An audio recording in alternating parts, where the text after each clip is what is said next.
সুখ দুঃখ হাসি কান্না নিয়েই মানুষের জীবন। কখন কে ভালো থাকবে সুখে থাকবে এটা আল্লাহ নির্ধারণ করে দিয়েছে।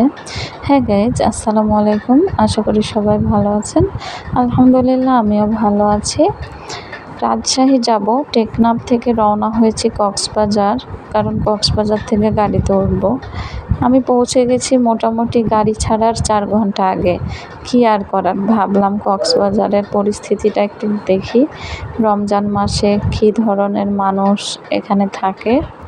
তো যেই ভাবা সেই কাজ, চলে এসেছি কক্সবাজার। দেখতে পাচ্ছেন এখানে অন্য সময় মানুষ অনেক বেশি থাকে, এখন নাই বললেই চলে। হিন্দু ধর্ম বা মুসলিম ধর্ম খুব সামান্য পরিমাণ মানুষ ঘোরাঘুরি করছে, পুরাই শূন্য কক্সবাজার।